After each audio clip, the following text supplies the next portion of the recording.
Two young souls, bound by love, struck down in seconds. No warning, no mercy, just the deafening silence that followed screeching tires, and a city that kept moving like nothing happened.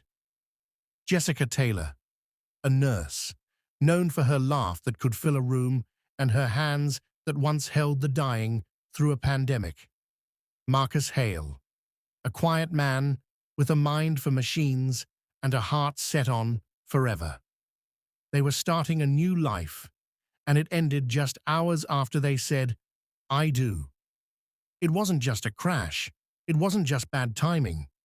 It was something colder, something calculated, a story too cruel to believe, until the evidence began to speak. There were no witnesses, no apology, just shattered glass, a blood-streaked street, and a pair of wedding rings, one still on her hand, the other missing. At first, police thought it was a hit and run, but what they discovered over the next 72 hours turned a tragic accident into something darker, twisted, personal. Who would do this? Why target a couple on their wedding night? And what does the missing ring have to do with it? This is the story of love, betrayal, and a single decision that turned a celebration into a crime scene. One moment, they were dancing under string lights, laughing with friends, toasting to forever. The next, their bodies lay broken on a city street, still dressed in the clothes they said their vows in. No one saw the car coming, no one stopped to help, and by the time the sirens screamed through Manhattan, the driver had vanished. There were no skid marks, no license plate, no witnesses, but something didn't add up. Why were they walking alone? Why was her phone recording? And why did someone close to them go silent the next day? Was this just a reckless driver on a dark road, or a carefully timed hit, hidden behind the chaos of a wedding night? Detectives called it the most chilling case they'd seen in years, and the deeper they dug, the more tangled the truth became. An ex with a motive, a secret kept from the bride, a vehicle with a ghost behind the wheel. This wasn't just a tragedy. This was a puzzle soaked in love, revenge, and something no one saw coming. By the end of this story, you won't just be asking who did it. You'll be asking why no one stopped them. Jessica Taylor, 28 years old, a frontline nurse who worked double shifts during the pandemic and never once complained. The kind of woman who sent voice notes to her mom every night and baked cookies for the children's ward on her day off. Marcus Hale, 30 years old, a software engineer who'd rather talk about sci-fi than small talk. Quiet, focused, endlessly devoted to one person, Jessica. He once told a friend, "She saved people with her hands. All I did was code." Their story wasn't flashy. It was real. They met at a coffee shop, sat at the same table 3 days in a row before saying hello. Their first date lasted 7 hours. On a warm September evening, they stood in front of 30 friends and family members under a string of fairy lights in a Brooklyn backyard. Jessica wore her mother's veil. Marcus cried during his vows. There were no fancy cars, no headlines, just two people in love, promising forever. Hours later, the celebration wound down. No Uber, no limo. Just a quiet walk through the city, back to their hotel suite. Something romantic, something simple. Then, it happened. 9:46 p.m. A scream echoed down the street. A loud metallic crack, glass shattering. Silence. Their bodies were found 15 feet apart. Jessica still clutching her bouquet. Marcus's jacket torn at the shoulder. Both unresponsive. There were no working cameras on that stretch of road. No witnesses willing to come forward. No license plate. Just shards of a taillight. And tire tracks that seemed to disappear into nothing. To the city, it was a tragic accident. A newlywed couple. Wrong place. Wrong time. But to the people who knew them, the question came fast, and it stuck. Was this really a hit and run, or had someone planned it all along?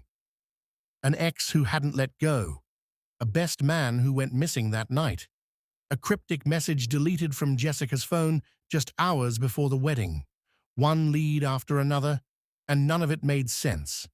And beneath it all, something no one could explain. Why was Jessica recording a voice memo at the exact moment of the crash? Was she documenting a conversation, leaving a message, or was she scared? 2 weeks before the wedding. Jessica's mother, Lorraine, would later say Jessica had been more anxious than usual. Not about the dress, not about the catering, about something else. She kept checking her phone, waking up in the middle of the night, saying things like, "I just want the day to go smoothly."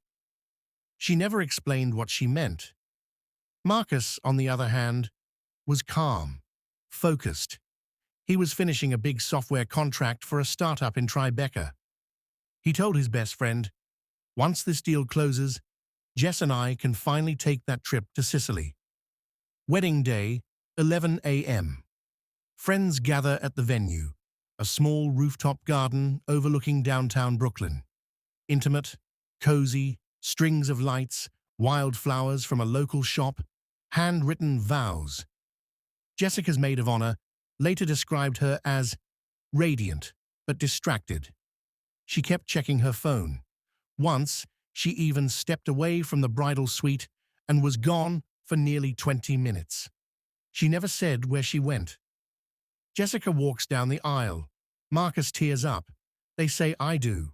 They kiss, applause. They hold hands the entire time. Photos are taken, glasses clink, laughter fills the garden. No one suspects that in less than 5 hours, both of them will be dead. The food is gone, music fades, guests begin to leave. The couple decides to walk to their hotel, a boutique spot just 12 blocks away. Jessica insists they walk. "We never get to walk the city like this anymore," she says. Marcus agrees. They say goodbye to the last few guests, arm in arm, and head out. The couple is caught on a nearby deli's security camera, laughing, walking side by side. Jessica's heels dangle from her hand. She's barefoot. Marcus is carrying her purse. That footage would be the last confirmed sighting of them alive. Jessica's phone receives a call. Unknown number. She doesn't pick up. 10 minutes later, she opens her voice memo app, begins recording. Investigators would later discover the audio. Low, muffled. The sound of wind, footsteps, and then a car approaching fast. Why was she recording? Who called her? And what happened during those 10 silent minutes in between? A woman on the 7th floor of an apartment nearby hears a scream, followed by a metallic crash. She looks out, but sees nothing. It's dark. There's no screaming after, just stillness. She doesn't call 911. She assumes it's teenagers messing around. A cyclist discovers the bodies. Jessica is barely breathing. Marcus is unresponsive. The bouquet is lying in the gutter. Their phones shattered. The veil still clinging to a street lamp. Paramedics arrive within minutes, but it's too late. Jessica is pronounced dead at 9:46 p.m. Marcus, just 6 minutes later. The scene is chaos. A detective would later describe it as eerily clean, too clean. No glass spread over a wide area, no sign of braking. Just a sharp diagonal skid, like the car never planned to stop. Then the first lead, a shard of taillight found near the sidewalk. It's cleanly snapped, red, sharp, not shattered. Forensics suggest it didn't break on impact. It was placed there. So how does a couple vanish in a city with 6,000 security cameras? Why were there no skid marks? And how did that taillight piece end up 5 feet from Jessica's head without a scratch? 2 days later, crime scene unit returns. Investigators return to the scene with fresh eyes. They begin combing through the smallest fragments, and that's when they find the first lead. A partial tire tread near the gutter, unusual wear pattern, deep grooves, wider than average. A forensic tech, newly promoted, suggests scanning it against a national database. It's a long shot, but it works. The tread matches a Dodge Charger SRT, a performance vehicle not commonly used in the area. That same model had been reported stolen 3 weeks earlier. From a garage in East Harlem, Jessica's dress. Unlikely evidence. Back in the lab, a single strand of red paint is found embedded in the tulle of Jessica's wedding dress. Metallic flake, industrial. Analysts run the chemical composition. The match? Chrysler manufactured, consistent with the stolen Charger. A hit and run? Maybe, but the evidence pointed to something more deliberate. Detectives pull GPS metadata from both phones. It reveals a chilling breadcrumb trail. Jessica's phone slows twice, once near a dim alleyway, then again where they died. Marcus's GPS, however, is even more puzzling. His phone moved in a straight line but stopped transmitting for 6 full minutes before the crash. The question was immediate. What happened in that gap? And was someone following them? Theories emerge: accident or intentional hit. As public outrage grows, online sleuths start their own investigation. Reddit threads explode. TikToks speculate wildly. Was it a hate crime? A gang initiation? An Uber mistaken identity? But one theory kept resurfacing. This wasn't random. This was personal. Her name was Sierra Lane, 32, Marcus's ex-girlfriend and the mother of his 5-year-old daughter. They had split 2 years earlier after a bitter custody battle. Court records revealed multiple disputes, including one just weeks before the wedding. Sierra allegedly said during a hearing, if he thinks he can just run off and play happy family with her, he's not fit to be a father. She claimed she was joking, but text messages uncovered later showed her Googling Dodge Charger SRT damage estimate just 4 days before the crash. Coincidence or connection? At St. Bridget's Hospital, Jessica worked 12-hour shifts as a trauma nurse. Her closest colleague, Paige Harmon, had been her roommate in nursing school. They were inseparable until a falling out 6 months before the wedding. According to another nurse, the friendship soured after Paige allegedly accused Jessica of stealing a promotion opportunity and a boyfriend. A confrontation in the staff lounge turned ugly. Voices were raised. Paige was put on leave. And here's where it gets strange. Paige's cousin owned a body shop that specialized in, you guessed it, performance vehicles, including Dodge Chargers. But no evidence ever tied her directly to the crime, just whispers and tension. Then, a third lead emerges. Not a person, but a pattern. Between April and August, 3 hit-and-run cases occurred in a 5-mile radius, all late at night, all involving high-performance cars. And in none of those cases were the drivers ever caught. One investigator said it best. It looked less like an accident and more like a test run. But then, just when things began to connect, a discovery throws the entire case off balance. The stolen Charger? It's found, burnt, abandoned, miles away, no fingerprints, no VIN, just one item in the trunk. That doesn't belong. Jessica's phone. Someone had taken the time to return to the crime scene, pick up her phone, and bring it with them. Why? 3 weeks into the investigation, the case takes its first dramatic turn. An arrest is made. The public exhales. But that breath is short-lived. The NYPD, acting on a tip, detains a man driving a black Dodge Charger with a dented hood and cracked headlight. The resemblance is uncanny. Social media explodes. They caught him. Finally, some justice. That poor couple can rest now. But the celebration doesn't last. The damage doesn't match. Paint scrapings don't line up. The man's alibi confirmed. He was at a Queen's poker game on live stream during the time of the crash. Just like that, the case goes cold again, and public confidence, it plummets. TikTok detectives call it a cover-up. Conspiracy theories abound. Was Marcus targeted for something he knew? Was Jessica involved in something secret? Then, something darker appears. A thread of anonymous messages across Reddit and Discord begins to surface. One of them simply reads, "They had it coming." Another is more cryptic. "Tell the nurse to mind her own patients next time." Investigators try to trace the accounts.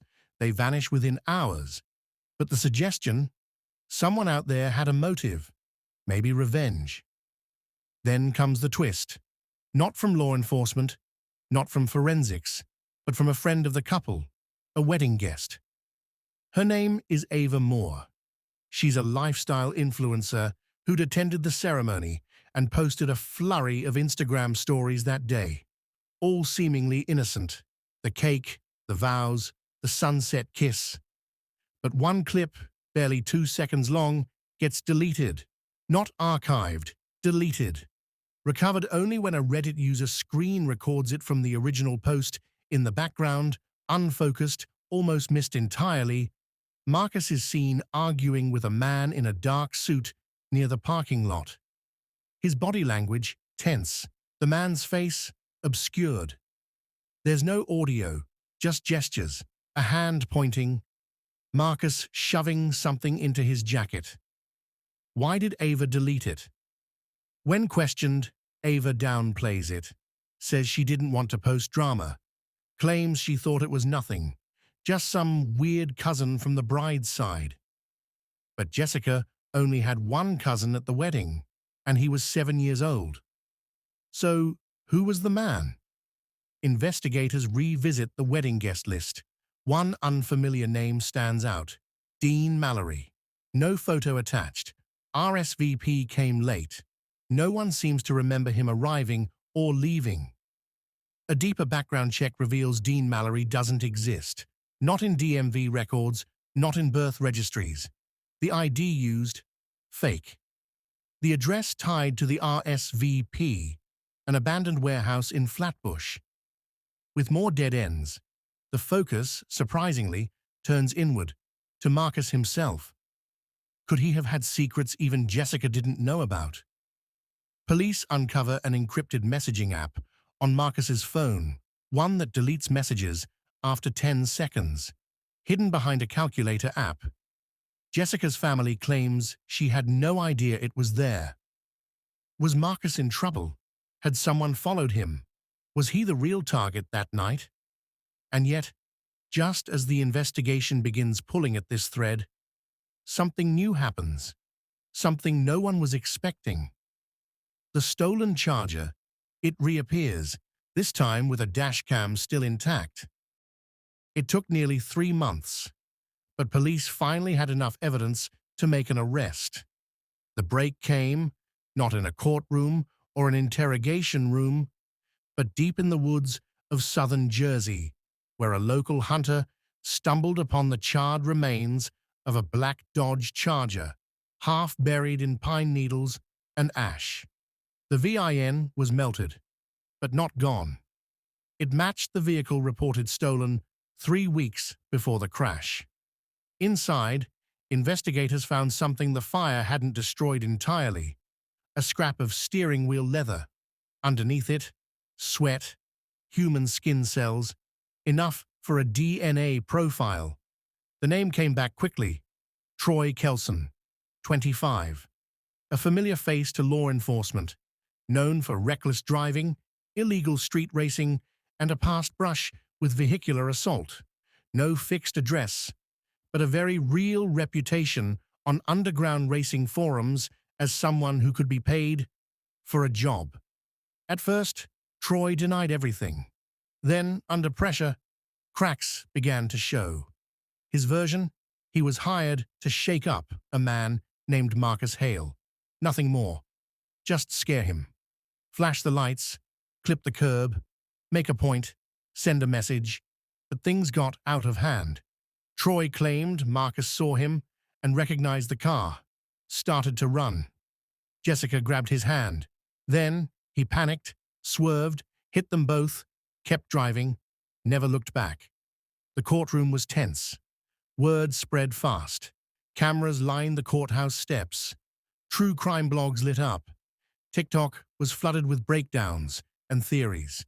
But the question that haunted everyone: who paid Troy Kelson? The answer came from digital forensics.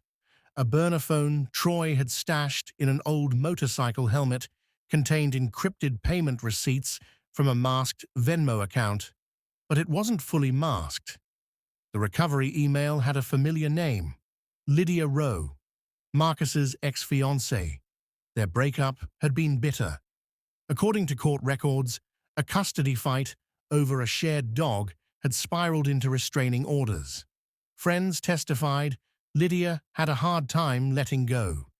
She'd allegedly told one co-worker, "He won't get to be happy while I'm miserable." It didn't take long for prosecutors to piece it together. Lydia had tracked the wedding date from social media, hired Troy through a mutual friend, paid him in 2 installments, never imagined it would end in death. Troy pled guilty to vehicular manslaughter and received 25 years without parole. Lydia Rowe was charged and convicted as an accessory to murder and sentenced to 15 years. But no sentence could bring Jessica and Marcus back. Jessica's mother took the stand at sentencing. Her voice trembled, but her words didn't waver. They were walking into their future, not away from it, into it, hand in hand, full of hope. And someone took that, like it was nothing, like they were nothing. Silence filled the room. Even the judge looked down. Outside, candles still burned at the corner of 8th and Lexington where the crash had happened. Notes, flowers, photos, a pair of tiny wedding shoes tied together by their laces. Justice had come, but the grief, that would never burn away. Jessica's father, usually quiet, stood before microphones and held back tears as he spoke. This wasn't just an accident. This was a chain of choices made in cruelty. And now we live with a hole that never closes. Marcus's younger brother, only 17, held up his phone and played a voicemail from Marcus, the last one he'd ever get. The room fell silent as Marcus's voice filled the air. "Proud of you, kid. Can't wait to see you at the wedding. I'll save you a slice of cake." Public reaction was swift and impassioned. Hashtags like #Justice for Jess and Mark trended for days. TikTok and Instagram were flooded with tributes, photos, voiceovers, montages set to their wedding song. But the real movement happened offline. Lawmakers in Albany, stirred by public outcry, drafted legislation within weeks, the Wedding Day Victims Bill. It proposed mandatory minimums for fatal hit-and-run cases, reclassification of vehicular manslaughter during life event circumstances, and stricter controls on the use of burner phones for digital transactions. Though still under debate, the bill drew national attention. Parents, victims, activists, they all rallied behind it. Jessica and Marcus had become more than headlines. They'd become symbols of stolen futures. Back in the Bronx, Jessica's hospital wing unveiled a bronze plaque in her honor. "In memory of Jessica Taylor, RN, a light to all who suffered." Her co-workers, in scrubs and ribbons, held hands in a circle and read letters she'd written to patients' families during COVID. She had saved lives in life, and now she was saving them in legacy. Meanwhile, Marcus's firm launched the Marcus Hale Future Builders Scholarship, an annual $10,000 award for underprivileged youth entering computer science fields. His boss described Marcus as the guy who always stayed late to help interns debug. He believed in second chances, she said. We're trying to make sure more kids get a first. In Brooklyn, a mural appeared overnight. Two silhouettes in wedding attire, hand in hand, walking into a dawn skyline. Spray painted across the bottom, "Love doesn't die. It lives louder." And that's what remains. Not the crash, not the courtroom, but the echo of a love story that never got its full ending, and the people determined to write it anyway. But one thing still doesn't sit right. The lead detective's voice trembled slightly, betraying the weight of the unsolved puzzle. The grainy footage flickered on the screen again, this time revealing a shadowy figure behind the wheel of a sleek black sedan, just seconds after the Charger disappeared into the night. The camera angle was poor, the license plate unreadable, but the presence undeniable. Who was behind the wheel? Why hadn't this person come forward? For weeks, investigators have chased leads, only to hit dead ends. Witnesses remain silent, some too afraid to speak. Social media buzzed with speculation. Was there a deeper conspiracy? A hidden motive lurking beneath the surface? Detectives whispered in private meetings, a quiet but resolute promise hanging in the air. We're not done yet. The truth is out there, and we will find it. For Jessica and Marcus, their story remains unfinished. A shadow stretching beyond the courtroom, a question mark carved into the night. And for us, the viewers, a reminder. Some mysteries refuse to be buried. What do you think? Was there someone else involved? Let us know in the comments below. If you want more stories like this, dark, gripping, and real, subscribe and hit that notification bell. Next week, we dive into a case that shook an entire city. Who do you think was in that second car? Was it a random hit? Or something far more sinister, lurking in the shadows? The voice softens, almost inviting you in, pulling you deeper into the mystery that refuses to fade. Was it a bystander who fled in panic? Or an accomplice with secrets to hide? Your theory matters, because sometimes the truth hides in the voices of those who dare to speak up. Drop your thoughts in the comments below. What clues did you catch? What do you think the investigators missed? We want to hear from you, because this story isn't over. Not yet. If you're new here, don't forget to subscribe and hit that notification bell. We bring you real, unfiltered true crime stories, peeling back layers you won't find anywhere else. And just so you know, next week's episode will blow your mind. You don't want to miss that. Until then, stay curious, stay safe, and remember, sometimes the darkest secrets hide in the brightest moments. Soft music fades as the screen cuts to black, leaving a lingering sense of mystery and anticipation.